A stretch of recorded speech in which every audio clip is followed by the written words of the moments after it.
My name is Ollie and I am a section manager in this store.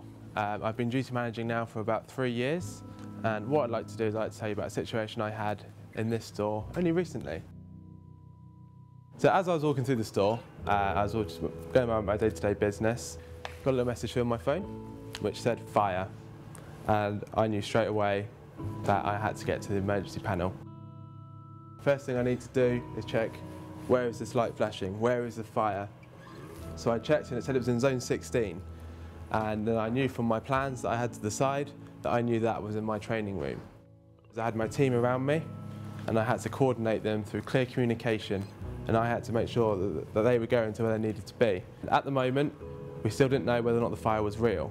So what we had to do is we had to investigate. And it's a very daunting thing to happen at first when you think that you're the one in command of this entire situation, that you're in control, and that's what it's got to be portrayed in your actions. So I sent them off to investigate. They found out it was actually a real fire, and they said, what you've got to do is you've got to sound the alarms.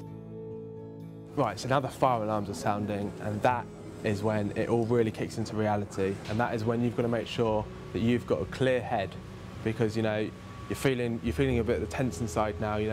Everyone's looking to you, you're in command, you're in control, and you've got to portray that in your confidence as you're dealing with the situation. So it's down to you to make sure that the customers get out safe, the staff get out safe, that everything is where it needs to be. I send people off to the emergency evac point where they account for all the staff, and then I've got to send people off to the entrances and exits to ensure that customers are getting out safely and no one's coming into a dangerous building. The fire has been put out. I'm now relieved because there's been a fire in my store. I've been talking to fire brigade about a fire in my store today, and it's safe now, so I'm happy. They tell me it's safe, and it's now about getting back ready to trade and getting that trust from our customers back in place. Through clear communication, we filter down to our emergency team members, to the staff over at the evac point, to allow the staff to come back in.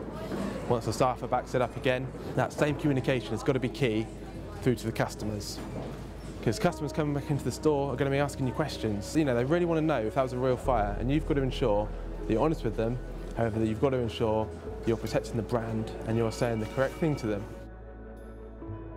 If you're at home late at night and you're scrolling through your Twitter feed and you see the news there, and that's saying that M&S in your store has done a bad evacuation and something's gone wrong, it's going to be in your head. You've got to make sure you turn that negative thing there into a positive, and that when you're scrolling through your Twitter feed over your dinner, that you are seeing that there was a really good evacuation took place there. There was a fire, but it was handled perfectly, and you're going to be the one who's handled that perfectly. They're going to be the one who's saying, oh, that must have been a really good emergency team controller on that,